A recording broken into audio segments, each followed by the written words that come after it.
Vivimos en un mundo donde la política pasó de hacerse en los mítines, en los parlamentos, a los algoritmos, a los scroll, a tenerlo a tiro, en la mano. Pasamos de un lugar donde los medios estaban regulados y los periodistas tenían normativas y un marco normativo para poder hablar, para poder decir, para poder opinar y sobre todo también para dar lugar a los partidos políticos que estaban regulados quizás desde antes del boom de Internet y del boom de los algoritmos y de los tiempos que vivimos hoy. También venimos de un contexto y vivimos un contexto donde no sabemos muchas veces cómo se construye nuestro sentido y a qué estamos atados cuando consumimos la información de la manera que lo hacemos. Para eso es muy importante entender cómo se están regulando, cómo nos llega a nosotros la información y nada más y nada menos que cuando las cosas no se regulan, pasan cosas. Y esas cosas que pasan las queremos averiguar. Queremos averiguar no solamente a quién votamos, sino cómo se construye ese sentido de a quién votamos. Para todo esto vamos a hablar con dos especialistas. Estoy muy contento de anunciarles. Así que nuevamente, si te interesan estos temas, si querés saber cómo construimos sentido, cómo recibimos la información y por qué consumimos lo que consumimos y qué maniobras tenemos para poder hacer, este programa te va a interesar mucho, así que nuevamente bienvenidos a Pasan Cosas. Bueno, bienvenidos a un nuevo programa de Pasan Cosas. Hoy vamos a hablar con una amiga de la casa. Ya es la segunda vez que viene, así que Angie, bienvenida, muchas gracias. Encantada, muchísimas gracias. ¿Cómo estás? Muy bien, la verdad, Sí. muy contenta. ¿Repercusiones del último programa? ¿Bien? Muy bien, me escribió muchísima gente Angie, te he visto en Moasis Televisión y me vieron mis alumnos también en la universidad, o sea que muy contenta, la verdad. Bien. Eres, Angie, para los que no conocen, es profesora en la Universidad del CESAC, de ahí sus alumnos, y es doctora en periodismo. Pero sobre todo hoy viene a hablar de su último libro, del último libro que sacó, que se llama El control del periodismo en España, nada más y nada menos.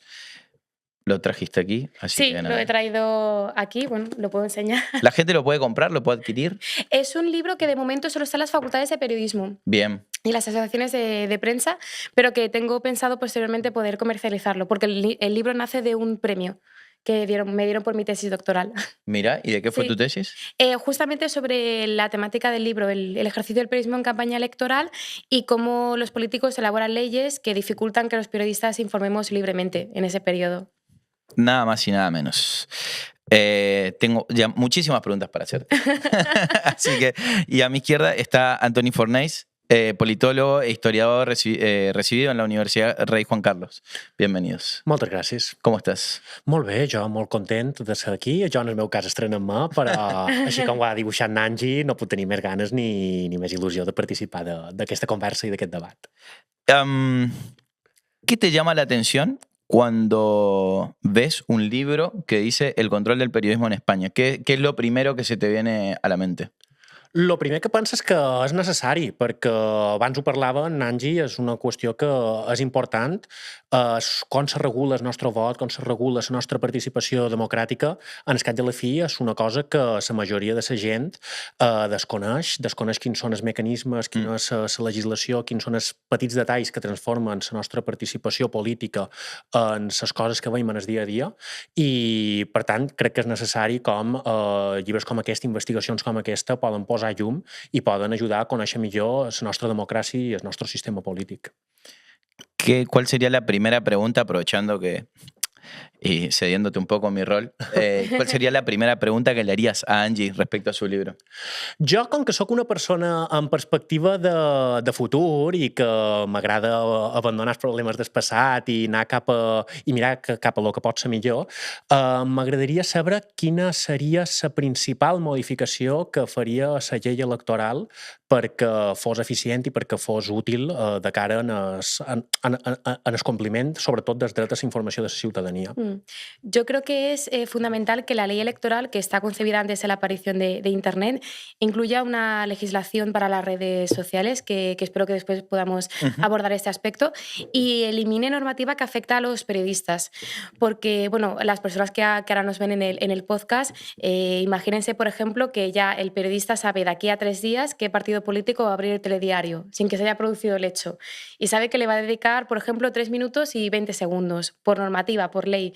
Eso es un espacio claramente de propaganda política, Claro. no es un espacio de información. Es como si nosotros ya sabemos, Angie va a tener una intervención de 15 minutos y 20 segundos porque le toca por ley. Claro.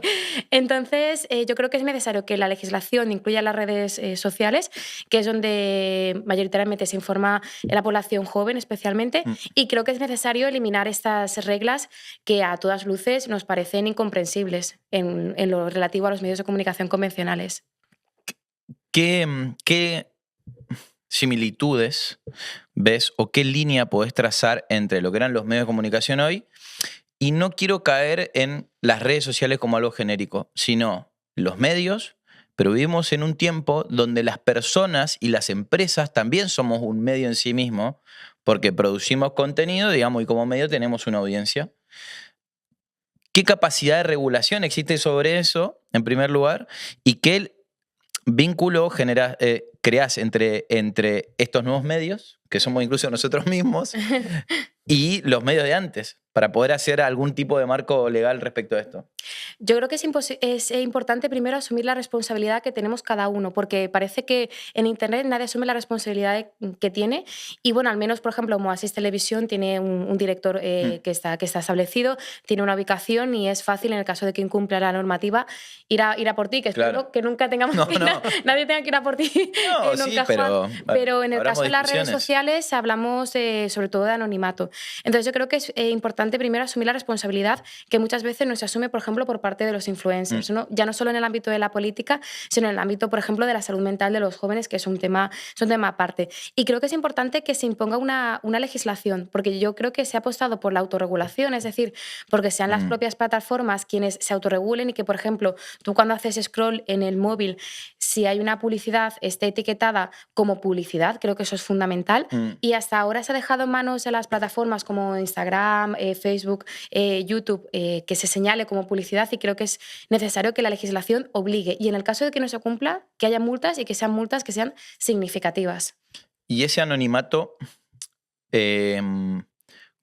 ¿cómo se puede imponer? Porque también vivimos en un mundo donde la tecnología avanza de una manera mucho más rápido que la capacidad de regular. Es lógico.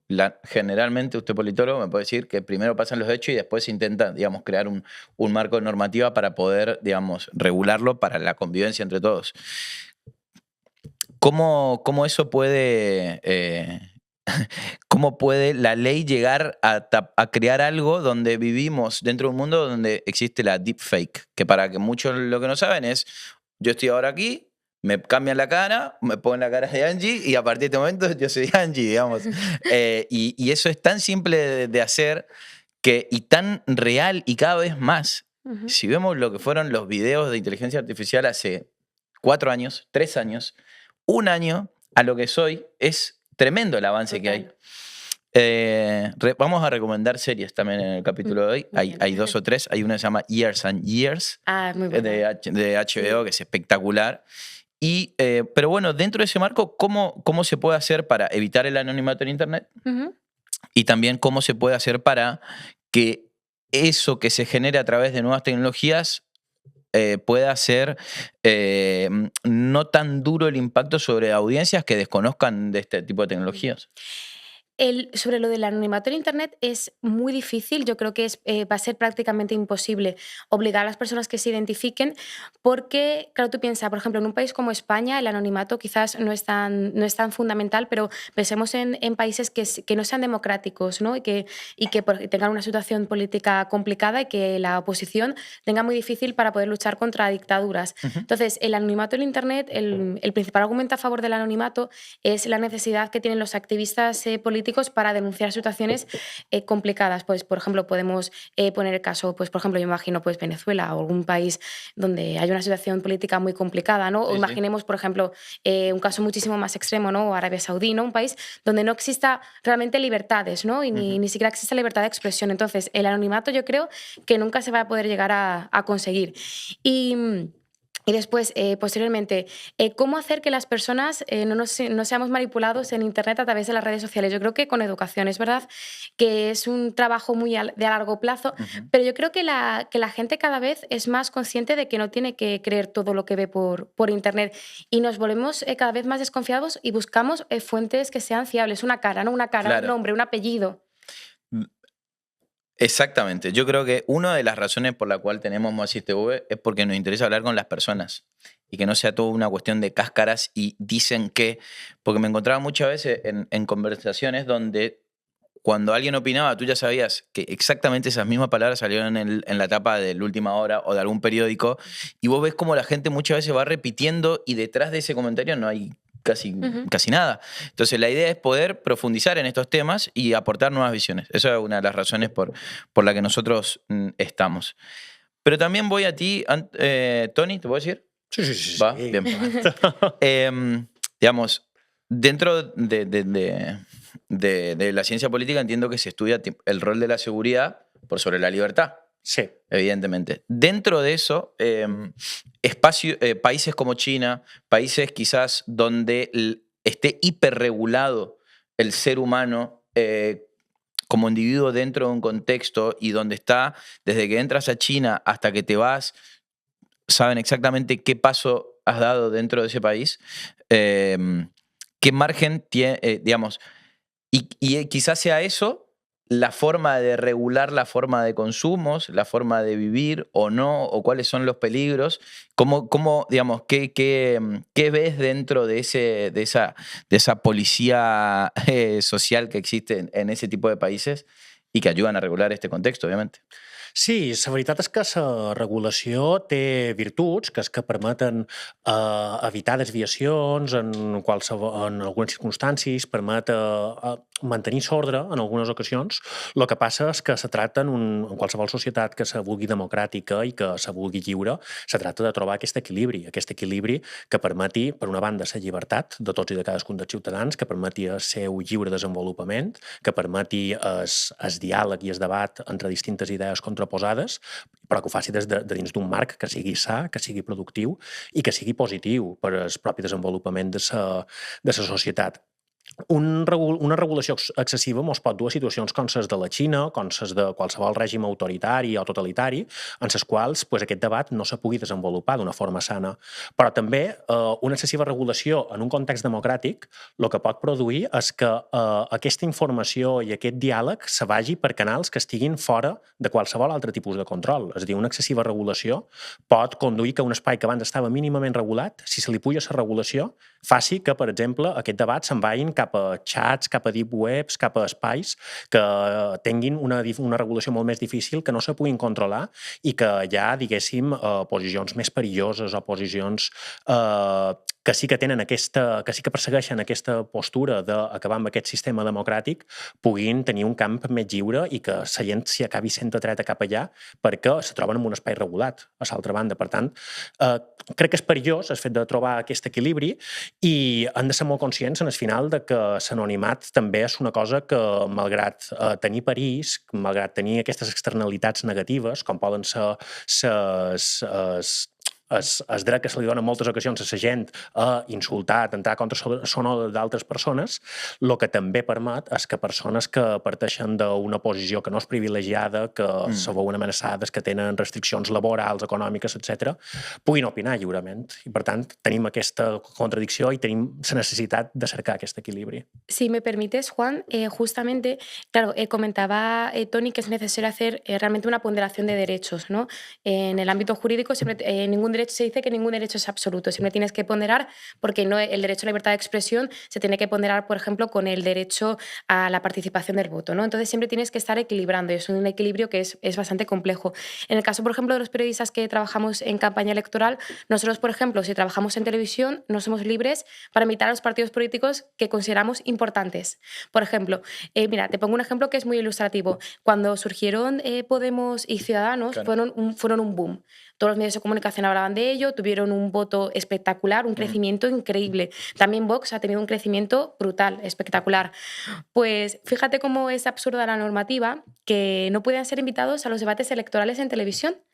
Y las televisiones que tienen que servir, tú bien hablabas de la responsabilidad social que tenemos, ¿no? con los ciudadanos, que realmente uno se hace periodista para trabajar por el bien común, por el ciudadano. No podemos hacer que esas personas, que son las que o nos van a gobernar o van a condicionar quién va a gobernar, pudieran debatir entre ellas. Entonces, la legislación prohibía que esos partidos nuevos, como no tenían representación anterior, hacía ya 4 años, no pudieran participar en un debate electoral. Entonces, justo comentaba Tony que una excesiva regulación lo que genera es contraproducente para el objetivo que tiene que ser que los ciudadanos, cuando votemos con la mejor información posible. O sea, imagínate lo absurda en algunas ocasiones que puede ser la ley. Y un ejemplo también de lo absurda que es la ley electoral es de una periodista de TV3, que es la televisión pública de Cataluña, que decía que a un partido político le tocaba tantos minutos en televisión, tenía un meeting, no se celebró porque llovía mucho, pero tuvo que inventarse noticias de ese partido para rellenar minutos y segundos. O sea, imagínate lo absurdo que puede resultar. Y es que también las reglas de juego cambiaron, el marco en el que jugamos cambió demasiado rápido. Vamos a hablar un poco más claro en ese sentido. Antes, quizás por ley, generaban un espacio necesario, o sea, la ley generaba un espacio necesario para que democráticamente, esto pasa generalmente en todo el mundo, en las constituciones, que le dan un espacio mínimo para que cada uno, en base a la representación que tiene, logre a través de medios públicos llegar, digamos, y contar su propuesta política, etcétera, etcétera. Pero esto pasa en tele, pasó en los periódicos, pasó en la radio, etcétera. Algo lógico, digamos, ¿no? ¿Qué pasa? Eso lo que trata de regular es, de alguna manera, que uno no prevalezca por sobre el otro, porque también sabemos que ante mayor capacidad de audiencia y mayor impacto tengas, más posibilidad va a tener de que te elijan a ti por sobre otro que es desconocido. Efectivamente. ¿No? A partir de eso, cambia todo cuando aparecen las redes sociales y la capacidad de, a partir de una inversión pública, de una inversión privada, a Meta, digamos, a Facebook, a Google, a lo que sea, tienes la capacidad de una manera, con un anuncio, de llegar a la cantidad de gente que tú quieras, donde quieras. Caso Trump 2016, si no me confundo. Sí. Pero por otro lado también está en la cuestión creativa. Digamos que eso siempre existió. En la cuestión creativa, si tú logras tener un contenido creativo a nivel de redes sociales, por algoritmo, etcétera, etcétera, logras imponerte. Digamos. Esos son como aparte dentro de un marco de todavía de juego limpio. Después está toda la parte que aparece detrás de eso. ¿Dónde están los bulos? ¿Dónde está la mentira? ¿Dónde están miles de cosas que quizás también siempre existieron, pero hoy se exacerban? Y el gran peligro de esto es la forma en la que nosotros consumimos la información nos va a dar siempre lo mismo. Entonces, tenemos la incapacidad muchas veces de lograrte una visión ampliada de eso. Quizás antes tú prendías la tele y veías el candidato A, el candidato B, el candidato C. Y decías, el candidato A no me gusta, el B más o menos y el C sí. Pero todos estaban dentro de un marco similar.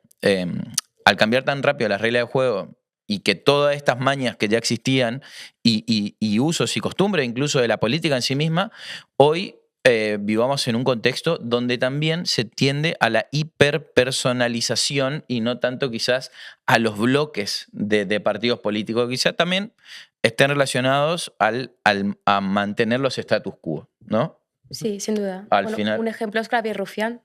Exactamente, y ahí voy a los casos concretos. En Argentina pasó con otros, quizás de pensamiento distinto. El actual presidente que tenemos, Javier Milei, era un columnista en medios públicos y a partir de ahí el tío fue escalando porque su contenido era bueno y histriónico o de una manera que tú quieras caracterizar para seguir apareciendo. Genera engagement. A partir de eso, aquí se están empezando a dar esos casos. Y en el caso de Rufián es uno. ¿Cuáles son también, perdón, voy aquí, cuáles son los peligros en términos políticos de la hiperpersonalización de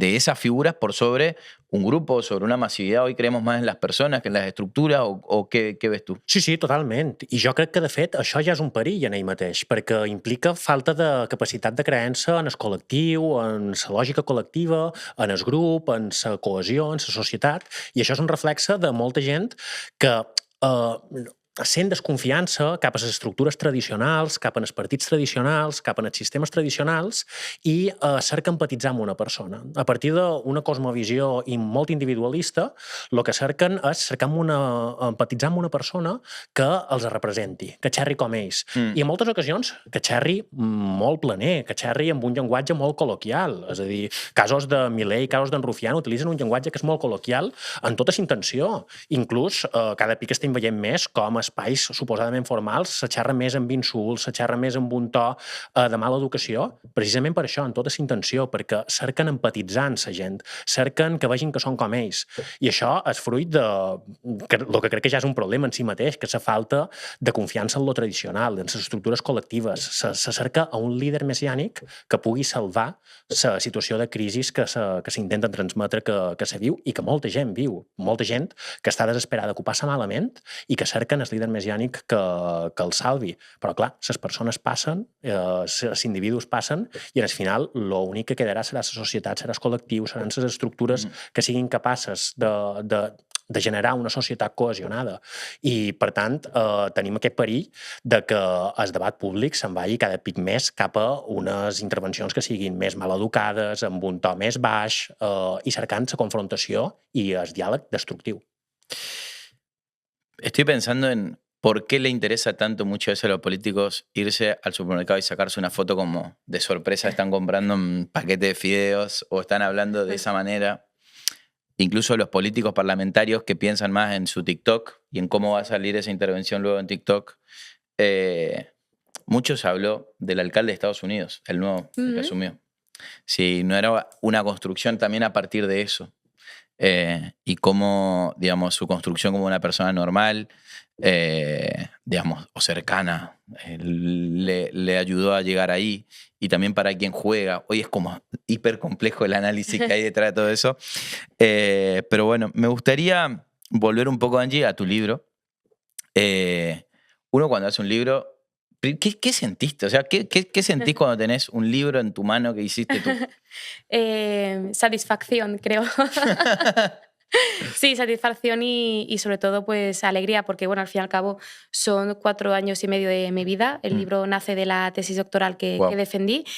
Entonces, bueno, es una versión reducida, adaptada, con un lenguaje más sencillo que el de una tesis doctoral, que muchas veces es un poco más farragoso.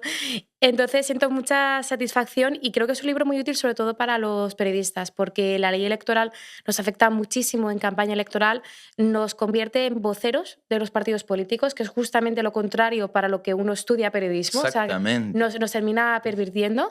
Y las asociaciones de periodistas llevan 10 años o incluso más denunciando esta ley sin que nadie nos haga caso, porque nosotros nos quejamos contra nuestro patrón, porque quien cambia la ley es el político y quien se beneficia de la ley es el político también. Entonces es un claro ejemplo de normativa en la cual el legislador, es decir, los partidos políticos en el Congreso de los Diputados, legislan a su favor. Entonces es muy difícil que los grandes partidos, Partido Popular y Partido Socialista, vayan a cambiar una ley que les beneficia.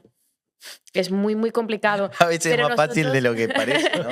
El superanálisis. Para eso estamos. Y fíjate, yo creo que la ley electoral es una ley muy desconocida, pero es una de las leyes más importantes que puede haber en este país, porque más allá de que los periodistas nos quejemos de que terminamos siendo correas de transmisión o que hacemos propaganda política, la ley electoral lo que hace es convertir de que los votos en escaños, es decir, todo lo que hoy están viendo el podcast, yo espero que vayan a votar. Creo que es muy importante que vayamos a votar, que no hacemos el mensaje del dejar de ir a votar, porque es importante, ¿no?, creer en la democracia.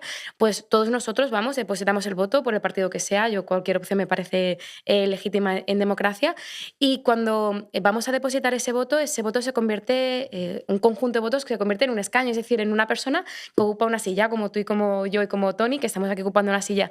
Pues la ley electoral transforma los votos en escaños y es una ley electoral también injusta para los pequeños partidos que beneficia a los grandes, ¿no? Entonces, esa ley está pensada no solo para beneficiar a los grandes partidos en los medios de comunicación, sino también en el Congreso de los Diputados y en el Senado.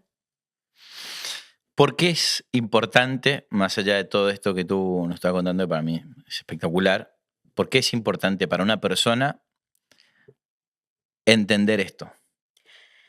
Te diría por dos cosas. Primero, por salud democrática. Creo que es importante que sepamos cuando formamos nuestra opinión y depositamos nuestro voto, de dónde nace esas ideas que nosotros tenemos y las cuales nos empuja a votar por una opción política determinada. Entonces, creo que es fundamental. Igual que somos críticos con las redes sociales y decimos que existe un algoritmo, que está predeterminado, que existen unas cámaras de eco que nos condicionan y que terminamos consumiendo información o contenido en general que está alineado con nuestra ideología política, si eres de derechas, de izquierdas, también los medios de comunicación no somos libres a la hora de informar, ¿no? Entonces creo que es importante que sepamos que, sobre todo en los telediarios, en los debates, en las entrevistas, si vemos que aparecen unos partidos por encima de otros, que no es una elección del periodista, sino que es una imposición de la ley. Entonces creo que es importante que seamos críticos. Y en segundo lugar, porque sobre todo es una ley que afecta a los medios de comunicación públicos que pagamos entre todos. Entonces, a nosotros nos se quitan impuestos, bien quitados, bien repartidos, hay que luchar, ¿no?, por los servicios públicos. Pero creo que lo que no se tiene que hacer es que con dinero público se paguen a televisiones y radios privadas que sirvan para hacer propaganda de los partidos políticos. Por eso creo que es tan importante que la gente sea consciente de que cuando enciende la televisión y ve contenido en esa televisión sobre partidos políticos, es más probable que sea propaganda encubierta que información periodística seria. ¿Algo que aportar? No, que totalment, que al final no puc fer més que subscriure completament a la persona que és més experta sobre aquesta qüestió. El que passa és que sí que, evidentment, subscric i emfasit que és un problema la manera en què està regulada aquesta manera en què els mitjans, sobretot els públics, han d'actuar en campanya, perquè precisament la campanya electoral és el moment de confrontar idees, de confrontar programes, de dialogar, i el que propicia aquesta llei electoral és precisament que se destinin uns blocs que siguin tancats, que siguin estrictes per a cada partit i qualsevol persona que vegi unes notícies en un període de campanya electoral i quan aquests blocs operin, el que se trobarà és píndoles de propaganda de cadascun dels partits. No confrontaran les idees, perquè cadascun se li donen els seus espais tancats i cadascun xerrarà de lo seu i cadascun farà la seva propaganda. I així és molt difícil fomentar que hi hagi un debat i una confrontació sobre les idees, que és el que necessiten els ciutadans per decidir qui és que els ha de representar i quines són les idees que volen traslladar en els parlaments que elegeixen. Si me permites, es que la ley electoral a veces tiene unas consecuencias tan absurdas de que, por ejemplo, seguro que a todos nos ha pasado, a mí me ha pasado, de que ves que las noticias como que no tienen sentido. Por ejemplo, en la campaña del 2019 me acuerdo perfectamente de estas dos noticias porque me quedé en shock. Era Pablo Iglesias, en aquel momento líder de Unidas Podemos, hacía una pregunta a Pedro Sánchez, líder del Partido Socialista. Como el PSOE tuvo más votos que Unidas Podemos en el pasado, pues la noticia del PSOE va antes que la de Podemos. Pues Pedro Sánchez respondía a la pregunta antes de que Pablo Iglesias se la hiciera. Claro, es que es completamente absurdo, va en contra del criterio periodístico y va en contra del sentido común. No hace falta ser periodista para saber que uno no puede contestar una pregunta antes de que se la hagan. Entonces, bueno, son esos pequeños ejemplos, ¿no?, para que la gente entienda por qué es una ley que ya ha quedado completamente desfasada y que no tiene ningún sentido. Y si lo sigue teniendo es porque interesa a los dos grandes partidos que gobiernan este país. Sí, al status quo, como marcábamos antes. Estoy pensando que un periodista, por ejemplo, dentro de un medio es un periodista, pero quizás en términos de la ley, cuando tiene sus redes sociales, digamos, también tiene el margen de hacer lo que él piense. A partir de ahí, aquí en Argentina hay algo que se llama la veda electoral, que son la capacidad de hacer publicidad dentro de dentro de medios o digamos, de no una propaganda días previos a la elección. Pero aquí en España creo que es la jornada de reflexión, quizás sería la traducción. Es un día previo. Antes, la jornada de reflexión. Y es en ese día de reflexión, un periodista o una persona normal que tenga el móvil en la mano y hace contenido, ¿qué penalidad tendría? En principio no tendrá que tener ninguna. tú puedes... Es verdad que los medios de comunicación sí que respetan los Claro, tradicionales, eso sí que sí. respetan la jornada de reflexión, sacan a los políticos pues paseando con el perro, estando en la playa, estando en familia, lo que no puedes hacer es pedir el voto, ¿no?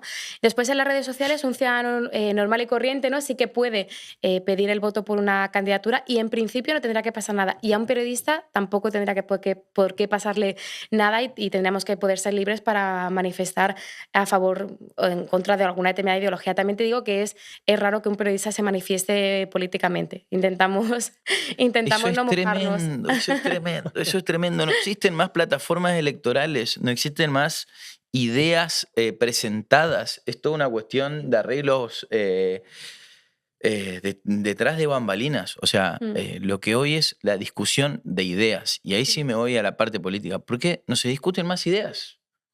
O sea, realmente una discusión de ideas donde tú puedas estar de acuerdo con algunas cosas y no con otras, sino que es yo estoy aquí, estos son los malos, estos son los buenos, tú estás en contra por esto, por esto, por esto. O sea, esto es una cuestión binaria, esto es una cuestión de dualidad.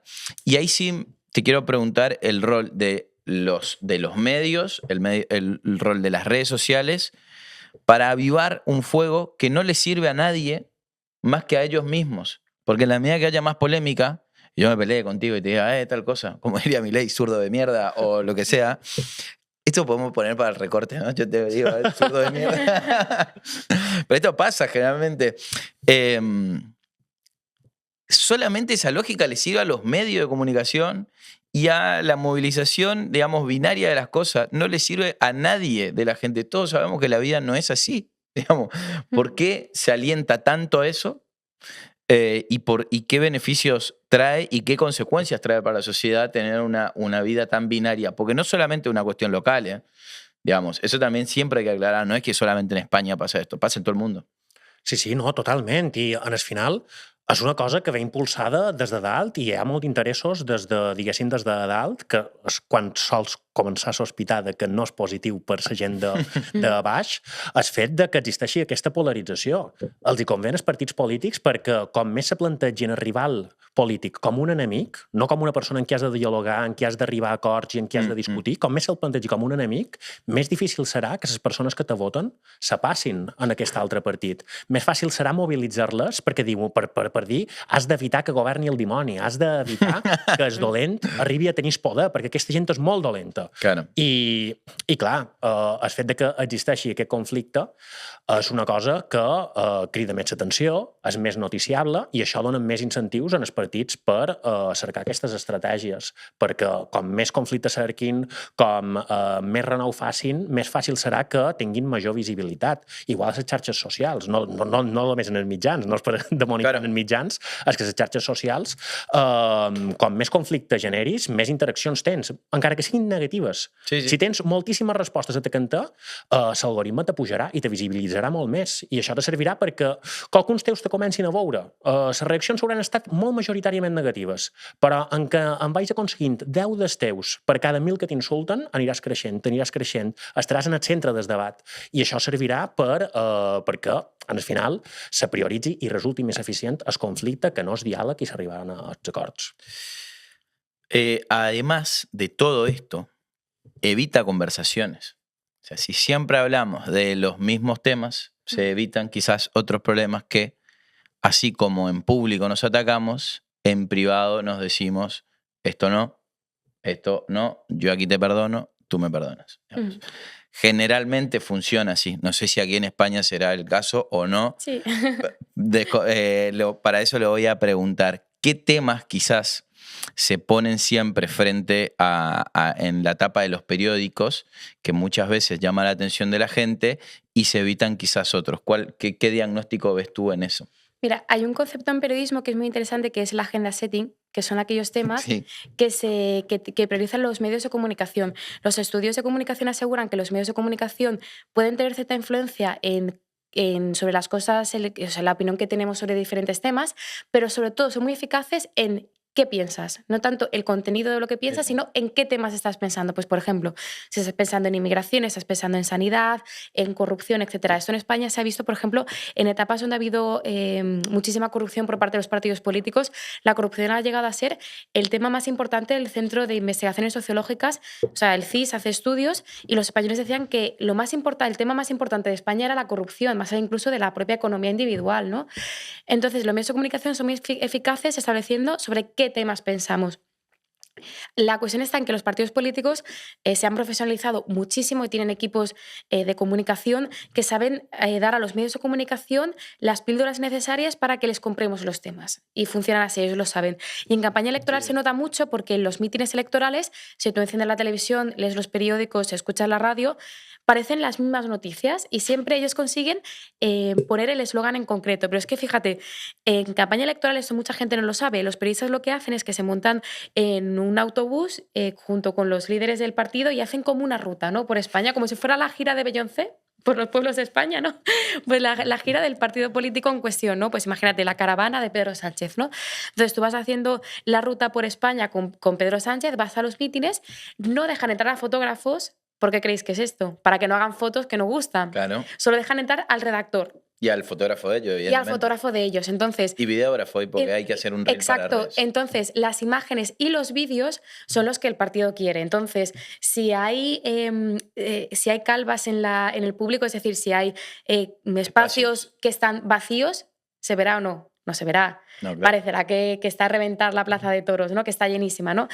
Si hay alguna declaración en la que el líder haya patinado, ¿se verá o no? No se verá, no tendrás el corte de audio, solo tendrás lo que el periodista te pueda contar en su crónica. Entonces, aquí ya ves que realmente, por ejemplo, en campaña electoral se acaba hablando de los temas a los que interesa el partido político en cuestión y que el periodista tiene poquísimo margen. Por tanto, respondiendo a tu pregunta de si en España pasaba, ya te digo yo que en España pasa y pasa mucho.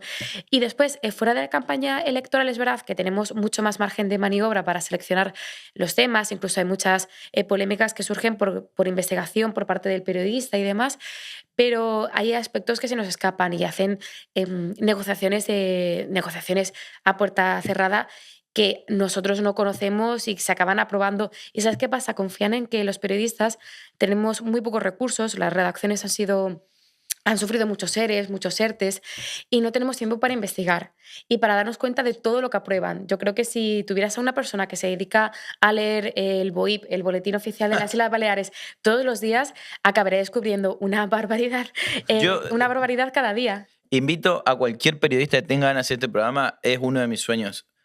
Nos levantamos todos los días, se sientan aquí, leemos el BOIP, traemos a algún especialista y hacemos el programa. Me encantaría. Cero producción. La producción es leer el BOIP. Nada. Y hablar. Cualquier periodista que está de acuerdo con esto, no saben el lío que vamos a armar por algo que emiten, digamos, desde un estado. Sí, que es público y no todo está ahí, ¿eh? Cuando quieran. Estamos simplemente a la espera de algún voluntario o lo invitamos. Pero bueno, nosotros en este programa generalmente hacemos algo que es que ustedes se pueden preguntar cosas. Él ya te ganó de mano porque aparte yo le invité a que te haga una pregunta. ¿Qué te gustaría poder preguntarle desde tu investigación del control del periodismo en España en este contexto a un politólogo o un historiador? Me gustaría preguntarte cómo crees que podemos hacer los periodistas para volver a tener esa confianza que los ciudadanos tenían en nosotros, sobre todo por parte de los jóvenes, que noto que existe una desconexión respecto a la importancia de contrastar la información. ¿Cómo podemos luchar contra esa desafección que no solo és política, sinó que també és periodística? Sí, la veritat és que jo crec que és un dels grans reptes del moment, és fer front a aquesta desafecció, és lluitar contra aquests marges cap en els que està sortint sobretot la gent jove que està trobant més atractius altres formats, altres mitjans que són més visuals i que en els mitjans tradicionals els està costant més. Jo crec que un dels principals reptes és aconseguir no parlar sobre la gent, sinó parlar amb la gent. A la gent, ho deia un poc abans, a la gent li agrada molt empatitzar amb aquestes històries que veu, amb aquestes històries concretes, li agrada sentir-se retratat en allò que se conta. En el final, la majoria de gent acaba desconnectant de les històries sobre famosos, agraden molt per el morbo, agraden molt veure aquests programes de cotilleos i totes aquestes coses, però al final acaben esgotant-se i acaben generant desafecció en la gent. A la gent el que li agrada és veure-se ella, veure-se representada. El que genera addicció de veres és trobar-se allà i sentir que ets tu, i sentir que ets tu qui està allà i que és la teva història el que està sent contat. I jo crec que això és, en el final, el que pot sortir més rentable en els mitjans, el que pot ajudar més a generar aquesta confiança i el que pot ajudar més a enfortir aquests espais que són necessaris i que són sants per la democràcia i que són vitals. Comparto la opinión. Sí. Sí. Eso en términos generales. Y en términos de Baleares, ¿cuál es tu diagnóstico que ves dentro de la isla Baleares tocando este tipo de temas en formato de elecciones, en forma de el diálogo político y la representatividad que tienen los sectores, que hoy gobiernan con la gente? Sí, bé, jo crec que a les Illes Balears directament el problema és molt més greu perquè ja no existeix ni diàleg ni confrontació, simplement existeix un gran focus que és estatal, existeixen altres focus que són internacionals i el focus de lo que se debat a les Illes Balears, el que se debat a Mallorca, el que se debat als ajuntaments, sobretot a les grans ciutats, no està aconseguint l'atracció de l'interès de la ciutadania. I això al final és un gran problema perquè resulta, precisament, que no estan xerrant amb la gent, no estan xerrant sobre la gent, sinó que el que passa a les Illes Balears és que existeix una petita minoria que està molt polititzada, però al final a la gent el que li sol prestar més atenció són en els mitjans estatals, en els debats estatals, i acabant votant aquí a les institucions d'aquí condicionats per lo que són aquests grans debats estatals. Per tant, a mi el que me preocuparia sobretot seria aquest fet, el fet de que no estem aconseguint, com a sistema polític de les Illes Balears, a generar atenció i generar atracció i generar la participació de la ciutadania cap a aquests processos polítics, i no per culpa de la ciutadania, sinó perquè el propi sistema polític està fallant en representar a la ciutadania a la que ha de defensar i a la qual ha de millorar el seu nivell de vida. Pero como decía Angie, eso no le conviene justamente a la persona que regula o motiva una acción, digamos, ¿no? No, absolutament. En el corto plazo, pues evidentemente en el largo plazo sí tiene otro problema. Sí, no, absolutament. En el final res no és casual. Claro. Tot el que passa té un motiu i sol ser perquè beneficia determinada gent. En el final hem d'aconseguir això, hem d'aconseguir com a ciutadania també posar-nos aquests deures, a ser exigents en la nostra classe política, ser exigent en tots els poders, i en el final és reclamar que el sistema democràtic se posi en el centre de lo que és la millora de les condicions de vida de la ciutadania. I això al final passa perquè siguem nosaltres mateixos exigents i perquè reclamem allò que és just i allò que ens fa progressar com a societat.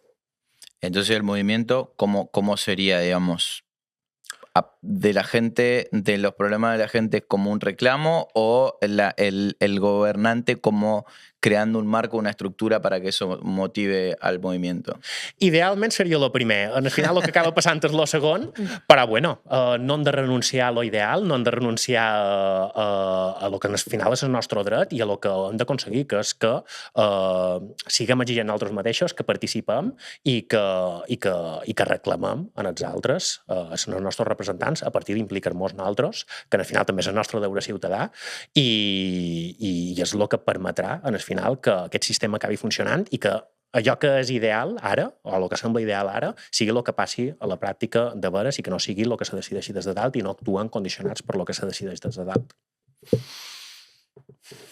Un montón de cosas. No puedo más que suscribir sus palabras, ¿no? No. Cualquier demócrata afirmaría lo mismo. Sí, pero hoy también vivimos en un mundo donde el totalitarismo, digamos, se presenta como con sus mejores pieles y más tentables para mucha gente, donde diciendo, bueno, la democracia hay que hablar mucho, hay que hacer, no se termina haciendo nada, pasa el tiempo, la gente se muere, bla, bla, bla. No es tan así. Digamos, sí. Se llegó hasta este punto porque Tu opinión es importante, porque mi opinión es importante, porque la de él es importante, aunque pensemos distinto, aunque pensemos de manera radicalmente opuestas. Hay una carta magna, digamos, hay un primer paso, que hay una constitución nacional, a partir de ahí construimos. Y dentro de eso está una idea de democracia, donde se conviven los partidos políticos y las personas, perdón, me suena la alarma, y es fundamental poder entender que en el debate, que en el debate nos hace mejores como sociedad. Por eso es importante hablar, por eso es importante crear estos espacios. No escuchen 5, no escuchen 100, o no escuchen 3.000 personas o el millón que sea. Si nosotros nos sentamos aquí a tirar factos y la vida tiene que ser así y el mundo es así, no tiene sentido. No tiene sentido solamente a partir de la verdad mía manifestar cómo tiene que ser la vida, porque yo un día conocí la verdad. Y quizás las personas que tienen más experiencia sí llegan a ese punto donde decir, bueno, sí, todo va muy lindo, pero las cosas se hacen así, faltan, como yo siempre digo, si un enamorado de la frase, hay que volver a los valores de antes. Ante la pregunta, ¿qué valores? ¿A qué? Los tuyos, digamos, no existen los valores en sí mismos. Universal. Del trabajo. ¿De qué trabajo? Del señor que salía a las 6 de la mañana de su casa y volvía a las 12 de la noche y tenía casi nada de tiempo de vida. Esa era la cultura del trabajo, la cultura de que un padre muchas veces no podía expresar afecto a su hijo.